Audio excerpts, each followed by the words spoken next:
again. You trying to get everybody drunk, huh?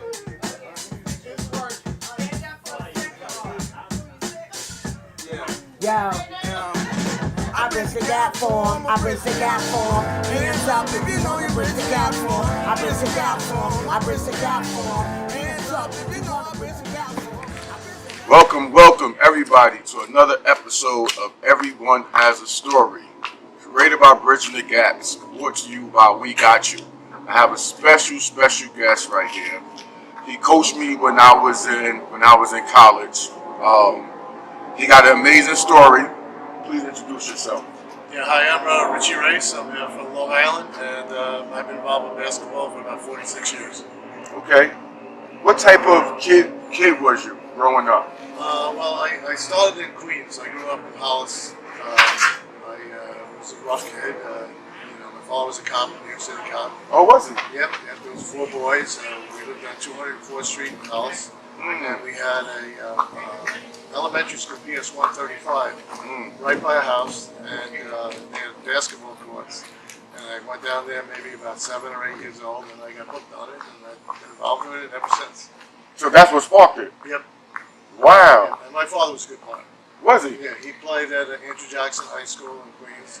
He played with Bob Cousy and Frankie Alaja's father. Bob Cousy. Yes, Bob Cousy. And they were New York City champs, and undefeated New York City champs in 1944. Yeah, and then he played at St. John's for 2 years, and then he was drafted into service during the Korean War, and when he got back, he became a coach. Wow. So that's my story. My mother and father grew up right near each other, right in the house. Okay. So when did you wind up coming to Long Island? I was about 13. We moved into the Half Hills district. I lived in the Wheatley Heights section, between Wyandanch and Dix Hills. And I started halfway through my 7th grade. That's when you started basketball? That's when I moved here. Oh, that's when you moved here, halfway through your 7th grade year. Yeah. Okay, so what was the transition like coming from there to? It was tough because I wasn't tall, and in junior high I got cut. Did you? Yes, I got cut. I was too small. And then in my 9th grade, I grew like 6-7 inches in 1 year. And then all of a sudden, That's I crazy. moved by the guys in front of me, and later on, I had a good career at Half Hills High School. Did you? Yeah. You were saying something about that you had some records until I had the 6-game scoring record, 41 points. I did it twice against Central Islip and West Babylon, and stayed there for about 49 years. And then Tobias came along, Tobias Harris, and he had a 50-point game in his sophomore year. So I called him up at Half Hills West over here and congratulated him. I had the record long enough. That's right. Well, records are meant to be broken. That's right. Yeah, there you go. Yeah. So after high school, what did you do after high school? I went to Stony Brook. I played basketball there. I had an up and down career. I got injured a lot. I broke my leg. Did you? Yeah. My senior year, I was having a great year. My senior year, but my sophomore year, I hardly ever played. My junior year, I was like 6th or 7th man. My senior year, I was averaging about 13 points a game, and then I landed on somebody's foot the wrong way, and I broke the fibula, and I missed the second half of the season. So. Wow, and that was your senior year. Yeah, but I was smart enough to realize to get my degree, and I got a teaching degree. That's what I was about to ask you. And I became a teacher, and first year I taught at Wyandanch High School. I had a temporary job. I took a maternity leave. And the superintendent at Wyandanch became the superintendent of Eastport. His name was Art Figliosi. And he hired me a second time. So I got a permanent job at Eastport, and that's where I started teaching I guess about 1979. So that's when you start teaching, in 79? No, the first year I taught at Wyandanch. Okay. Yeah. But that's when you got your the permanent job, yes. in 79. Yep. So when did coaches start to come into play? Right away in Eastport. I did junior high for 2 years. Then I did JV for 2 years. Then I was the varsity coach at Eastport for 9 years. So was there a certain incident when you just knew like this is something you want to do as far as the coaching? Yeah. Eastport, it's divided into 2 towns: the town of Southampton and the town of Eastport. Okay. And they have a big tax difference. And in those days, the school budget, if it didn't pass, they either cut out the sports or you had to pay to play. So for 2 or 3 years in a row, we had to pay to play. In those days, it was like $250 for a kid to play for each sport. And Really? we did fundraising, and I was tired of it. So I got a job at a school that passed their school budgets all the time. I started coaching West Hampton in 1991. Oh, so you? Yeah, I stayed as a teacher at Eastwood, but then I just switched coaching jobs. Oh, so you still was teaching at Eastwood? Yes. Okay, then you started coaching at West Hampton. West Hampton. Yeah. Your first season at West Hampton, what was it like? We were above 500. We missed the playoffs by 1 point. In those days, you had to be over 500. We finished 6-6 in the league, and we lost the last game by 1 point. Wow. So we didn't make the playoffs. But I had a young team. I had a freshman point guard named Lamar Holman, and I had this kid, Quentin Brooks, who made All Long Island, and Pete Dunny, who later on made All Long Island in later years. So Right. we had a good young team. And then the next 2 years, we won the county and the Bs and the BCDs. So we did well in 93 and 94. 93. What was your record in 93? 20-4. 20-4. Yeah, the next year was 21-2. Who was on them teams? Quentin Brooks in 93, he was on Long Island. Pete Dunny, he was all county. Kevin Hubbard later on, he would become all county in 94. Freshman point guard named Lamar Holman, his younger brother is Jermaine. Jermaine. Yeah. Okay, got you. Okay, yeah. We kind of carried through. Right. We won 8 league championships in a row. And we won the Bs, I think, 4 times. Yeah. 1 year, y'all went undefeated, didn't you?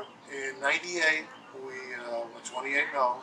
We were New York State Federation champs, public school champs, Long Island champs, Suffolk County overall champs. We won everything. From out east. A team from out east. Yeah, different type kids, you know what I mean? Working class, kind of a mixture of kids. You know,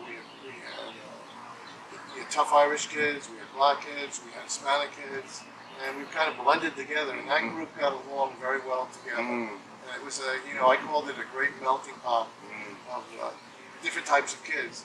And they didn't care who scored. We had 7 kids that year that were high scorers in games. Yeah. And they were amazing. And in fact, the 6th and 7th man on the team who played the Federation, Jermaine Holman and Dale Menendez, our 2 Long Island kids, got in foul trouble. And our 6th and 7th man won the game in the state Federation game. Look at that. Yeah, Mike Floyd and Jeremy Liggett. They won the game. Wow. Because, I played with Dale and Jermaine and Lucas and the All-Stars. I used to go there every year. I go to those games. Yeah. Yeah. Mrs. Moore. Right. Yeah, She had the lupus. her husband. Right. Because I played with Jimmy. Yeah. And we played in 93. We played Copac. You played against Devine. Devine and the big guy named Ed Brown. Hey. And Jarrett Lewis. Yeah. I'm missing a couple others. But anyway, they were number 1 in New York State. They were 21-0. And we played them. And I knew we didn't have the athletic talent as them, so there was no shot clock back then. There wasn't no shot So we clock. spread the floor because our center can handle the ball too. And we knew that their center was not going to come out and get our. We actually played our center as a point guard part of the game, just as an outlet. It's great that you say that because, that's what they do now. Yeah, and we backdoored them a lot, and we wound up beating them, I think, 56-48. And Wow. we were kind of stunned, because they were picked to win. Yeah, they was picked to win everything. Yeah. That was the game. Well, we also that year beat Amityville. They had Mikey James. We beat them the game before that, and then we went all the way to county finals. We beat Bridgehampton, small school, and then we played Bayshore, Gary Williams, and we lost. Gary Williams. You played against, but y'all played against some players though. I know. Wow, y'all played against some players. And it was for high school level. It was intense. Right. You know what I mean? Because the first round was Hampton Hills West, then Amityville, then Copac, then Bridgehampton, then Bayshore. I mean, wow. After like a week and a half of that, you're like, whoa. Wow. So what year did you stop coaching West Hampton? 2000. In 2000, we lost to Longwood in the county championship game at 1 point. We had become an A school that year. For 2 years, we were an A school. Oh, okay. In 99 and 2000. Okay. And both years, we went to the semifinals. We were in the final 4. Okay. We did well. It was a great place to coach. You got to know when to move on. And then in 2000, I went to Suffolk, and I was assistant coach for 1 year. Many people know my friend Pete Meehan was coaching, and he left at the end of that year, and then I took his place. But I was his assistant coach for 1 year. We had Garnett Thompson. So that was Tamian Trent. So Tamian came after Garnett. That was Yes. the year after Yes. Garnett. Yep. So that's the year we played. Y'all played us at Globe. Yes. Came in your first year. Damien, who else we had? Marcel Street. So hold on. That year was your first year coaching at Suffolk? Second year. Oh, that was the second year. Second Ahead, year. Yeah, right. yeah. First year we won 22-6. Okay. We lost to Nassau in the playoffs. And then the next year we became really good. Well, you were there on the team. Right. Yeah. No, I'm talking about. So the first year that when I played you when I was at Globe, yes. that was your first year of head coach. Yes. See, I didn't even know that. Yeah. I thought you was there a couple of years prior to that. No, that was my first year. Wow. Yeah. And then I think the success I had was I tapped into a lot of kids on the East End and to the coaches I knew. Right. You know what I mean? Right. And the first team I had Darren Miller from Southampton. I had Right. Jesse Shout out Shapiro. D. Yeah. Jess. Yeah, Jesse Shapiro from East Hampton. I had Mo Manning and Ronnie White. Ronnie White was really like my, I don't think he knows it.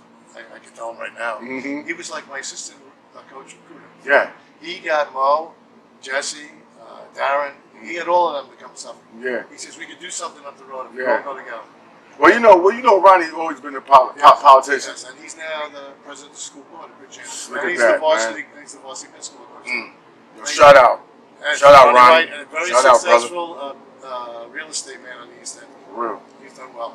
I love to see that. And I love he, to see and he that. just built, as board president, they built an addition onto the school. They Mm. finally got a new gymnasium Wow. from the little dump that they played. Yeah, because I heard about it. I've never been there before, Yeah. but I heard about the little gym they used to play in. I'll give you a side story. My first year as a varsity coach at Eastport, I lost the game 130-40.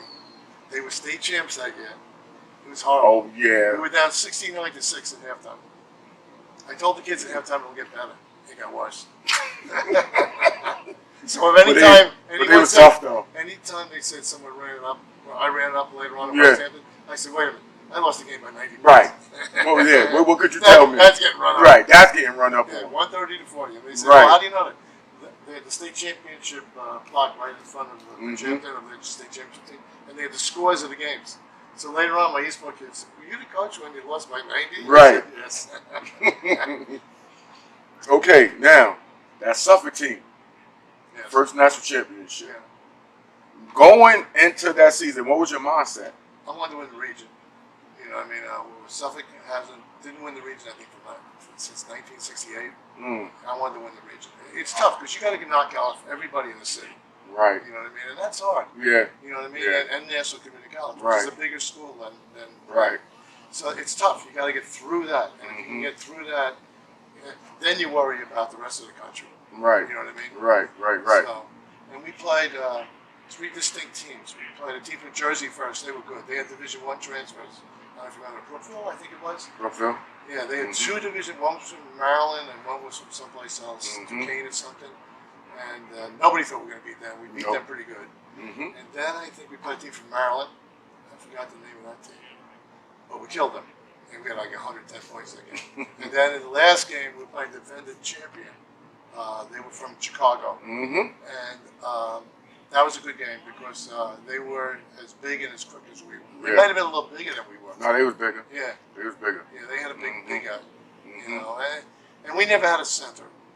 Marcel, I tricked him for 2 years. I used to tell him we're playing the center of the future. Yo, no center at all. listen. You was excellent at that, though. Yeah.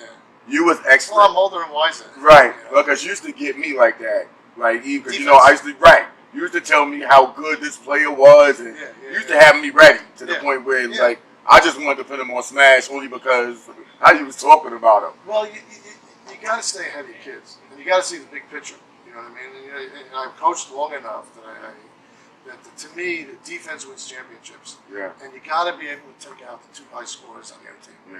You know, or at least hold them down to a number where you're going to score more points than them. Yeah. You know what I mean? Right. So Marcel, he was like 6'4", 6'5", Yeah. jumped out of the building. I used to tell him he's the center of the future, no center at all. And then, like halfway through his sophomore year, he said to me, Coach, you lied to me.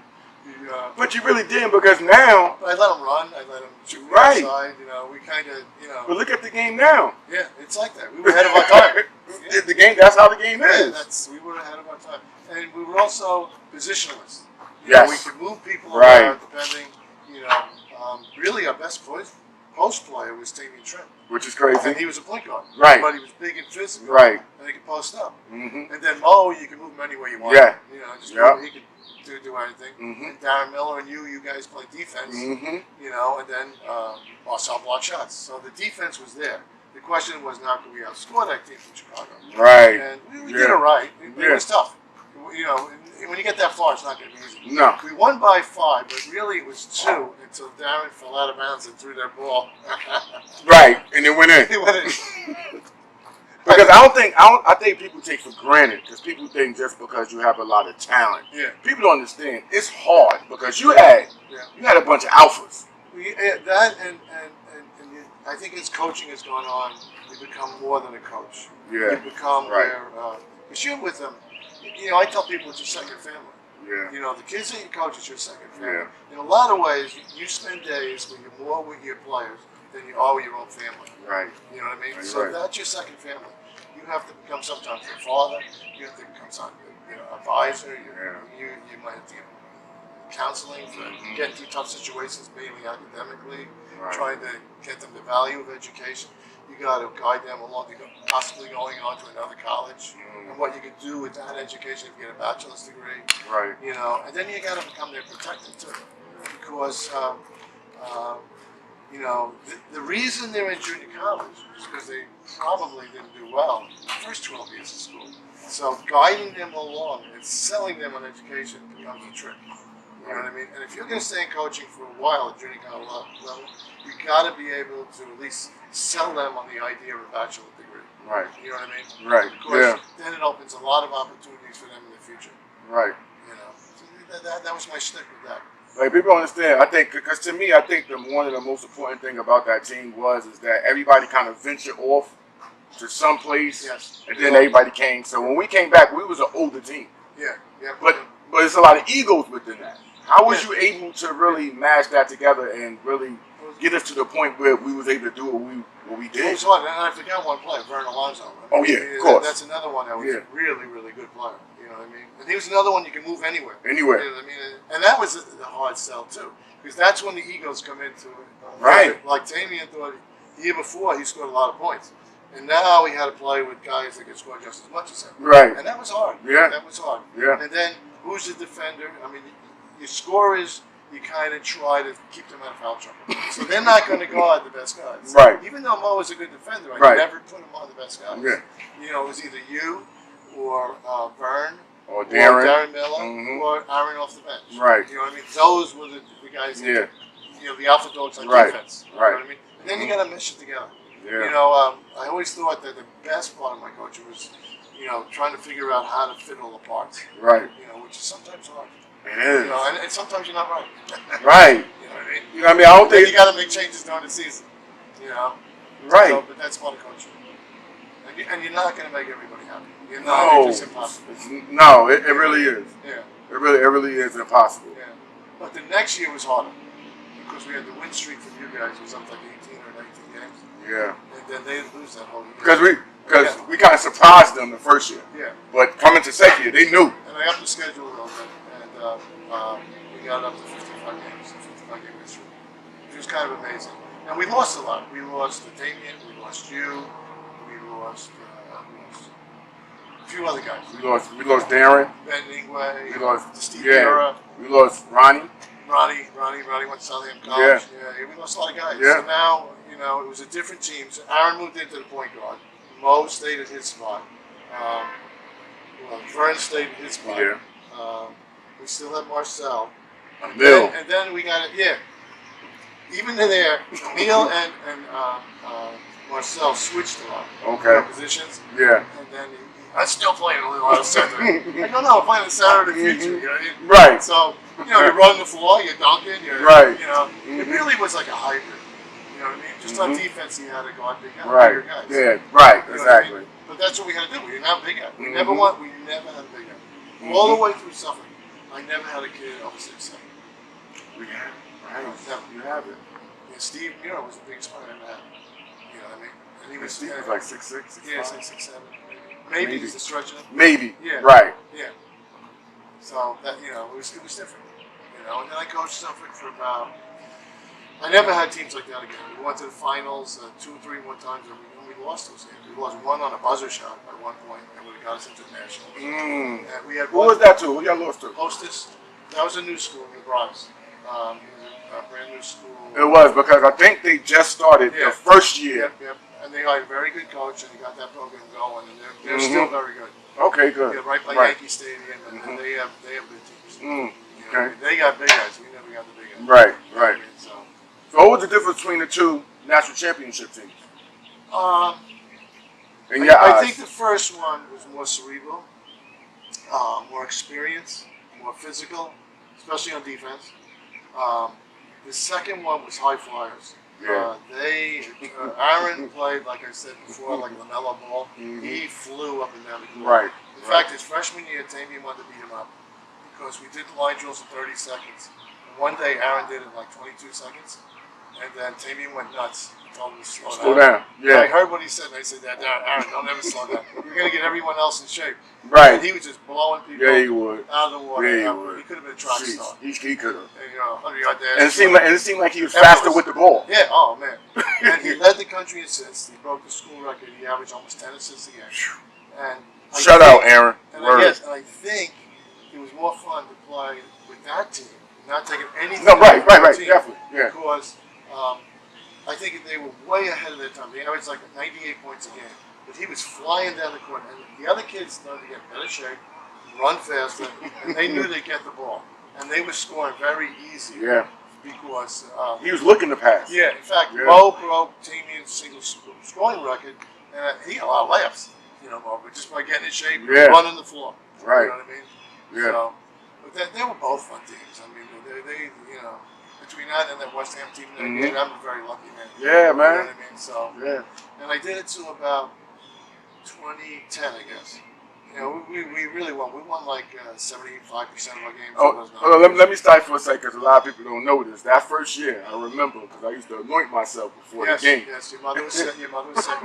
And you wound up seeing me do it. And I knew some of my players had things inside of them that they kept to themselves. Yeah. You know what I mean? And it hurt. Yeah. So I asked you about it. Yeah. And then after like a game or two, I said, "Well, can I join you with that?" Mm-hmm. And we did it. And nobody ever saw us. Nobody saw it. It was just between you and I. And I took you home a couple of times. I remember you lived off Great Neck. Right on Great Neck. Yeah. And because I grew up really high, so I knew the area. Right. And I knew you were going through a lot that year. Yeah. You know what I mean? And it was hard. You know what I mean?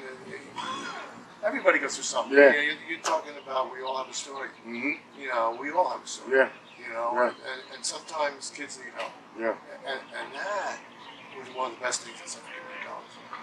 Yeah. Helping kids to get somewhere. Like you played for Old Westbury, Mo played for Virginia Union, Ronnie played for Southampton College, Vern and Marcel went to Voorhees. I'm missing some guys now. Aaron went to Adelphi. Neil played somewhere. All of you went on. Yeah. To me, that was just as good as a championship. And you know what? And all them guys are good, great people even to this day. Yeah. And you put things aside because you were arch rivals in high school. Right. That's the thing. Right. And you kind of, common bond. We And I think that's what it was. Yeah, and I think the sad thing was your year, Newsday didn't cover you that much. No. Until we won the championship. Right. And then started off the next year, every game in that streak. And they thought we were going to lose. Yeah. So they were covering every game all the way through the whole, you know what I mean? Right. And then the guy kept coming to our practice, and Marcel goes, "Oh, here he comes again." And I was like, "Yeah." I said, "You're lucky. We're absent for 5 minutes. So then Coach P and Coach Brown have you, and you're not running as much as when." There you go. Exactly. I would have had you going zipping up and down. Exactly. So, Oh yeah, shout out to Coach P and Coach Brown. Yep. Definitely. Yep. Great Coach Brown, great baseball coach. Yes. Great coaching staff. Yeah. Y'all definitely balanced each other too. Yep. You know what I mean? Depending on the situation, y'all They were were the good guys. They were the good guys, and I was the hard Yes. rock. Exactly. There's got to be one hard rock. I did that. So then I did Suffolk until 2010, but I was getting sick a couple of times. Sick, like health wise? Yeah, I had prostatitis, an infection in the prostate, And it took about 2 more years to figure it out, but I was developing prostate cancer, and I didn't realize that. So I knew the coaching was done. And I did my time at Suffolk. It was time to move on. Yeah. So I went out with my longtime friend I used to play in high school against. I played for Hampton. He played for Brentwood, Mitch Kupchak. He was the general manager of Los Angeles Lakers. And we went to I didn't even know Mitch was from Long Island. He's a Brentwood, yeah. I didn't even know that. They were county champs in '71 and '72. They had a great team. Ray Valentine, and, the football player. Jamie Franklin played for the Jets for a little while. Okay. They had a great team. And you know, we were friendly because they worked this basketball camp, the SI camps for years. So we stayed friends all the way through. So he said, "Well, why don't you come work for me?" I go, you know, you got your coaches, you know." He goes, "No, you scouted games in high school, you scouted games in college. This is even easier because you're gonna have names of players we want you to scout, and you're gonna be 1 or 2 guys, maybe like we do like a Kansas game, there might be 3 or 4 that you're gonna just hone in and scout them." And I tried it. I really liked it. I worked for the Lakers for 7 years. But then, What years were that from? What to what? 2011 to like 2018. Okay. And then Kobe started falling apart. He tore his Achilles tendon. He fractured his kneecap, and he really fractured his hand really bad. And we had to watch him kind of fall apart physically. It was hard to see. Yeah. He was making a lot of money. And one day I said to Mitch, I go, "Mitch, he's in so much pain with that Achilles tendon. Why is he still playing?" Mitch says he's playing for $30 million a year. You know. Right. But him being hurt, he only played about 48% of the game those last 2 years. Because of the injuries. Yeah. And he killed the team with a salary cap. And at the end of that, he got fired. Mitch got fired. And Kobe was going to retire, so Mitch left. And for a year, I knew Mitch was down in the dumps. I found out the next day I wasn't fired. They fired all the people above me, but I still had a job. They didn't fire you. They didn't fire any of the scouts. We were still there. They kept us. They were at least keep us. Rob Palenka became the GM. Right. But I decided the day after they fired Mitch to resign. I wrote him a long letter. I thanked them for everything they gave me. I told them that Mitch was my friend for life, and that I can't work if Mitch is not here. So I quit. Oh, okay. Yeah. And that's the reason. That was the reason you gave him. Yeah. But that's what it was, though. Friend for life. Right. And Okay. I also told them that my friendship for Mitch was more important. Even though it was great working for Lakers, it was more important than working for Lakers. So Mitch couldn't believe it. He said, "You have to do that." I said, "Well, I do." So now, we hung out together because his sister lives near me. And he has a house out in Hampton. So we saw each other a lot. And I didn't think he was going to go back and take another job. But he went to North Carolina. So he was very friendly with Michael Jordan and Buzz Peterson, who played with Michael in North Carolina. He kind of helps run the Charlotte Hornets. And after a year off, Mitch became the GM of the Charlotte Hornets. I think that was in 2019. And he asked myself and Kevin Greavy, another scout for the Lakers, to switch over, and he came over. And we pretty much have our team back. We have, remember Jamal Wilkes that played with Kareem? His son Jordan is one of the other scouts. He's the California scout. Okay. So it's like all of Mitch's family. Right. You know what I mean? Because Mitch played with the Lakers with the father. Right. And we have Kevin Greavy, and we have Gary, I forgot his name, he used to be GM of the Clippers. So Mitch got all his old friends that, to make the scouting. And then we have Michael's brother Larry runs the scouts, Larry Jordan. And Larry's son, Justin, is one of the other scouts who does the South.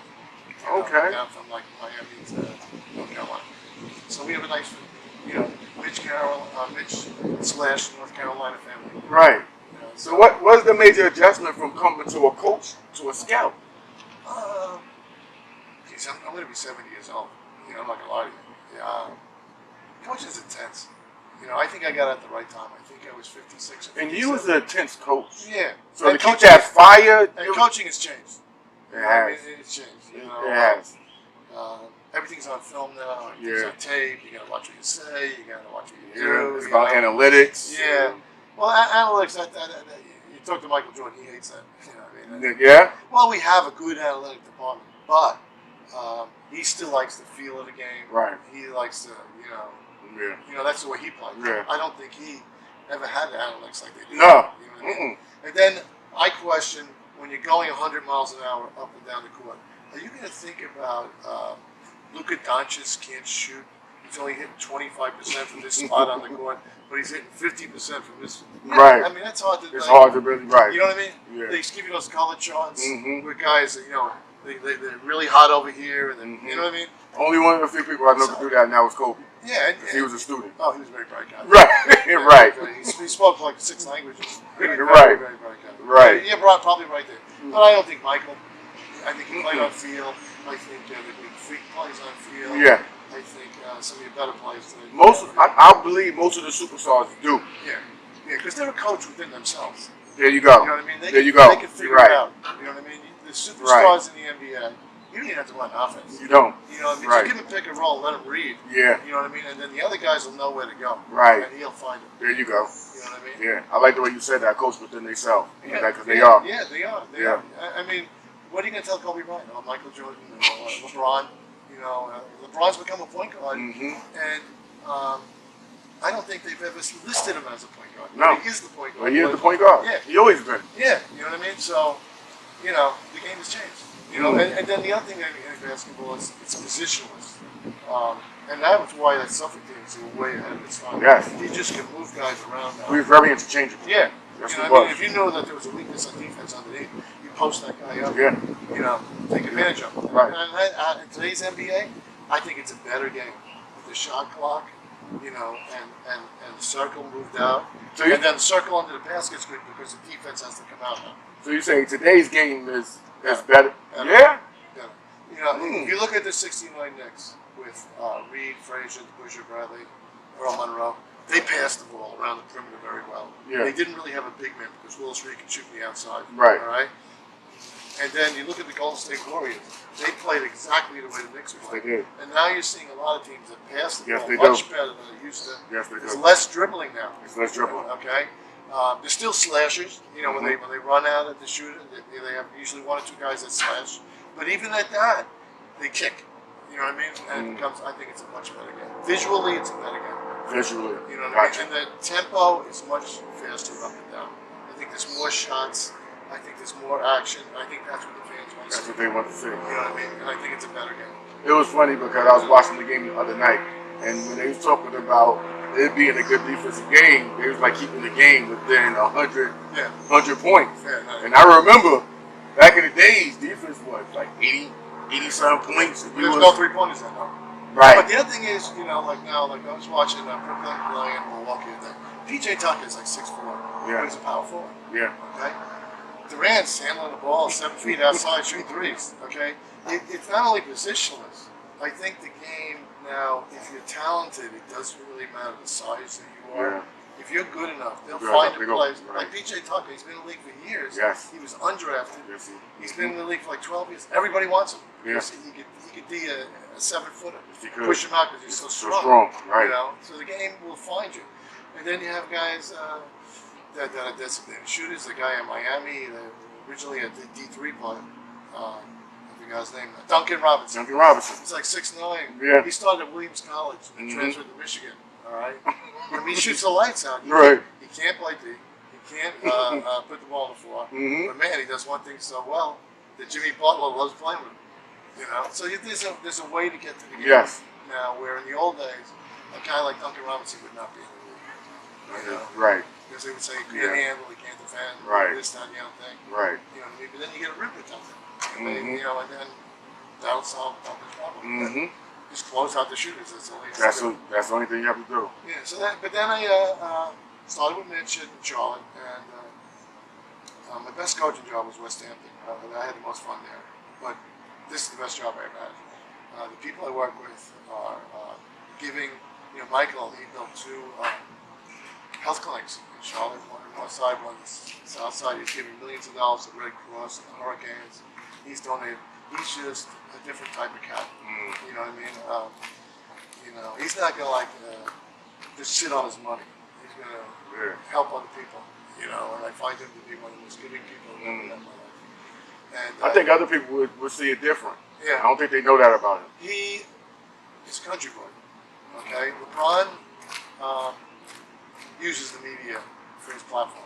Michael is not like that. He's not. But he didn't grow up in that town with the No, media, he though. grew up in Wilmington, North Carolina. Right.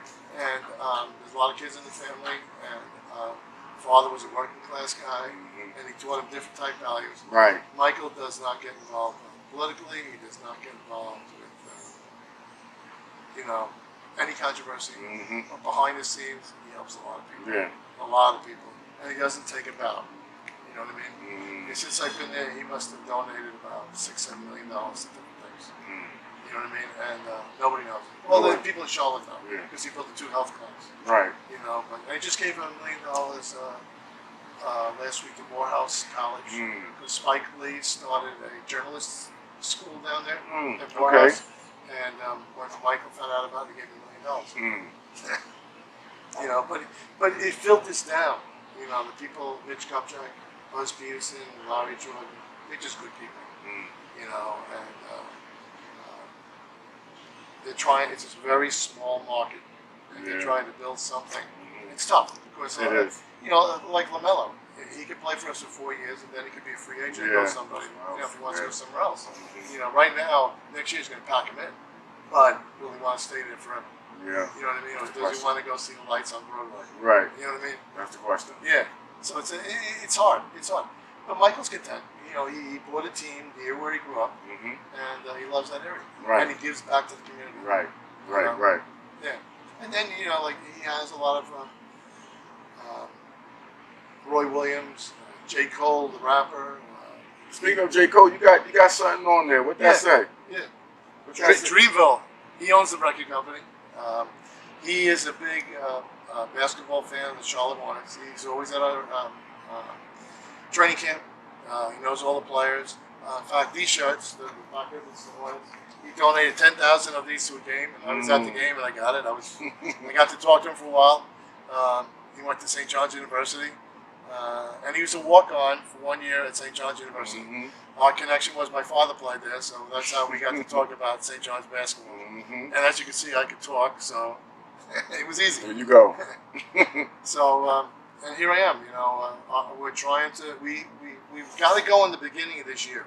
We really have drafted well since I've been there. We got Devontae Graham, Jalen McDaniels, our first-round picks, P.J. Washington, Miles Bridges, LaMelo Ball. It's really coming into place. But we were great. We were seeded 4th, and then LaMelo broke his wrist. Gordon Hayward tore a ligament in his foot, and somebody else got hurt. Devontae Graham hurt his knee. And then you had Monk too. And Monk, he got hurt, and he got COVID too at the beginning of the year. So, it was tough. We lost our last 6 games going into the playoffs, and then we lost the playoff game, the play-in game, and we were on the roll. But this was COVID has thrown everything off. I talked to you about the schedule earlier, and we got injuries. Right. And that kind of really hurt us at the end of the year. Right. Nothing you can do about that. So we're hoping next year we stay healthy. We're going in the right direction. Yeah. So I got a nice group. Yeah, young nucleus. Yeah. We still need a center, but we know that. Yeah. So we're hoping to get a center. Right. Our centers are rolled. When you get close to 30, you're rolled in the NBA. You know what I mean? Okay. So. Okay, that's what I'm talking about. We need a rim protector. Right. But we know that. Yeah. And we're working on that. So. It's gonna come because you already built pretty much. I got the skill players, But on the side, I want to add this in, if you don't mind. I've given back. Okay. In past years, if we talked to Andre Edwards or Barry Bacon, I taught at Wine Dance 1 year, so I've been back there, and I taught him my trap, and they won the county championship that year with the trap. Andre was the head coach, Barry was the assistant coach. That was another years ago. And I've done clinics at Brentwood. My daughter teaches at Brentwood High School, and a few other schools. And I try to tell us the young coaches, I'm going to be 70 in a couple of days. You got to get back. You can take basketball as a tool. You can teach kids amazing things. Someday, all these kids are going to have jobs. And you got to teach them togetherness, and how to get along, how to work hard. And they also go be coaches themselves in some form or fashion. Yep. Barry was our arch rival in '98. We won the state championship. We played 3 times that year. Right. And now he's the head coach of Wine Dance. You know what I mean? So, really fun. Shout out, B. then my best player at Eastport, he was the coach at Eastport. And then I had kids that coach at West Hampton, Ronnie Golson from Bridgehampton. So it's nice to see those guys coach, but you got to get back. You got to show the younger coaches that you love. I feel so lucky in my whole history of basketball and what it's done to my life. Okay, I even married a basketball player. My wife played high school basketball all the way through, and she became a college professor at Stony Brook for 42 years. And she was in the school of social welfare, and she was the one that taught me how to get back. You know what I mean? You got to get back, and I think people appreciate when you get back just as much as when you taught them. Yeah. Coaching basketball. Yeah. You know what I mean? That's a fact. And you know, I'm happy to see my second family now giving back to other kids. So, But it had to be tough on your wife because you know you was out venturing. well, she taught at Stony Brook. You know, we live in Rocky Point, which is a little farther from Stony Brook. And my son played with me at Suffolk. My son went to 2 years at Suffolk. Later on, he played with me about 8 or 9 years after you. And we kind of make it work. She came to all the games. You know, at the end she brought our grandkids to the games. So it worked out very well. You know what I mean? You know, she loves basketball. You know, so it kind of, you know what I mean? It worked. You know, she's 5'9". She played in the days when girls were 3 on defense and 3 on offense. I mean, before you Yeah, I was waiting for my time. Yeah, I don't know about that. You got to read Suffolk County used to play girls basketball with 6 players. 3 girls played defense, stayed on the defensive end, and 3 girls on the offensive end. Are you serious? Swear to you. Gotcha. Wow. Back in the 60s and early 70s. I did not know that. Yeah, I didn't know it either until I got engaged to it. Wow. Yeah, yeah. Okay, so it had to be a driving force to get you motivated to do what you're doing now, whether you recognize it or not. Yeah. Yeah, I gave it all I had when I coached. I mean, I my foot was down to the floor.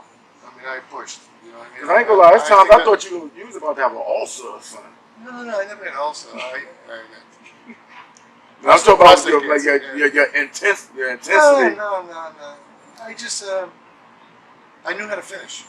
You know what I mean? It's There you hard. go. In 1997, we lost the game. We lost the count. We won 20-0. 97, the year before the state championship. 20-0. We got to the finals against Amityville. It was after Michael James. I forgot who was on that team.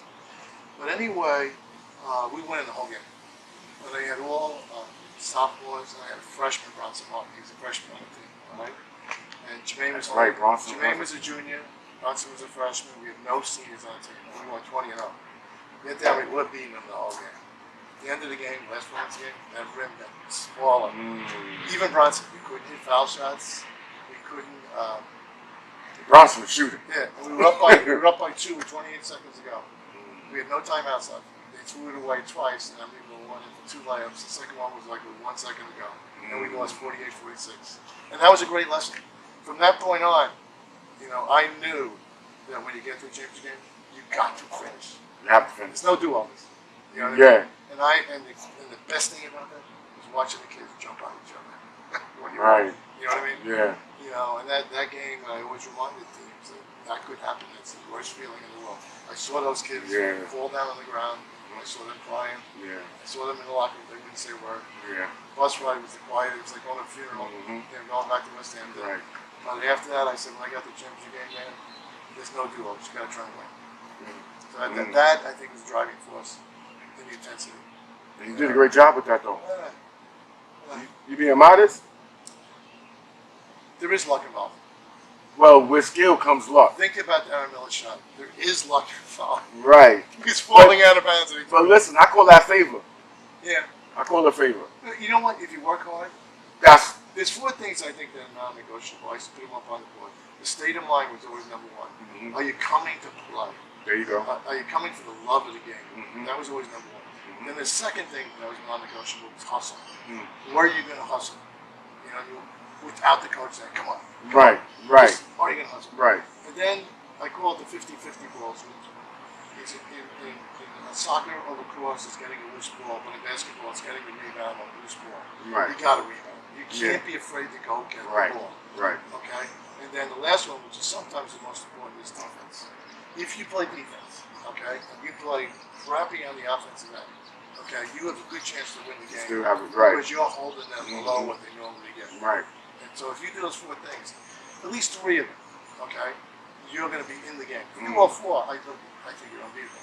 Right. You know what I'm saying? Yeah. So that's kind of my whole philosophy of the game. You know, and the offensive end, you know, we worked on the skills all the time.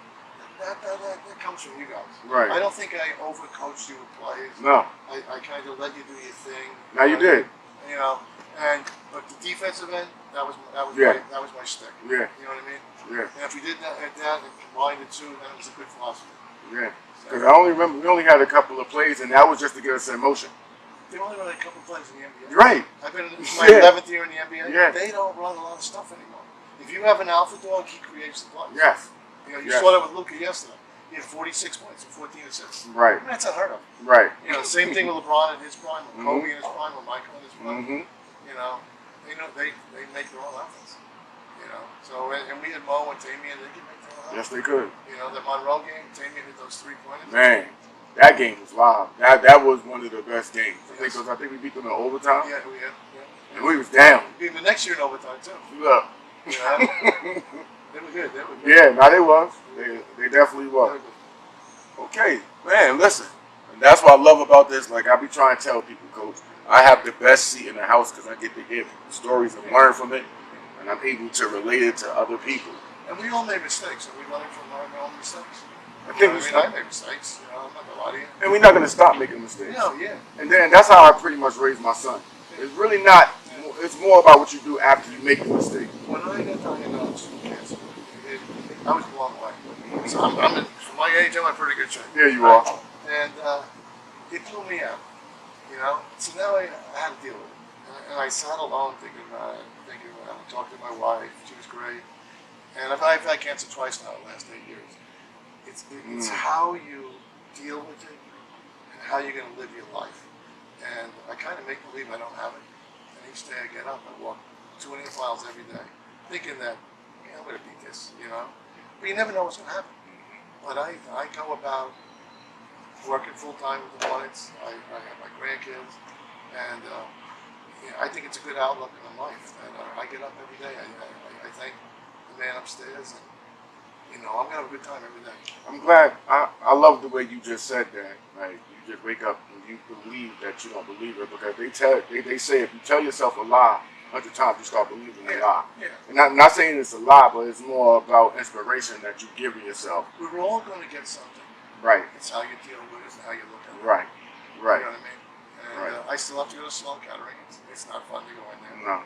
You know, it kind of, you feel like a hunk of meat.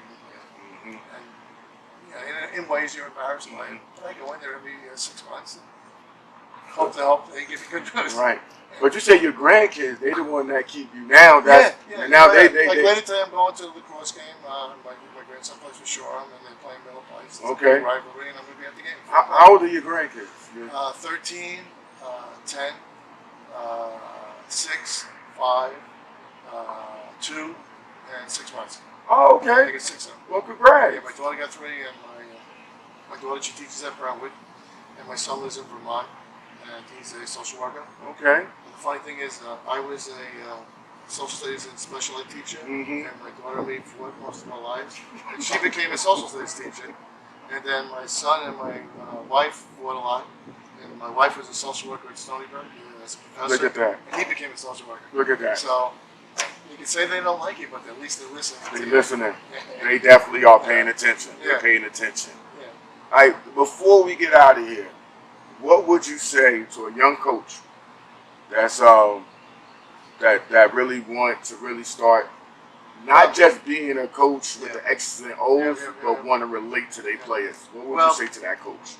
A lot of coaches, I think, go back to them.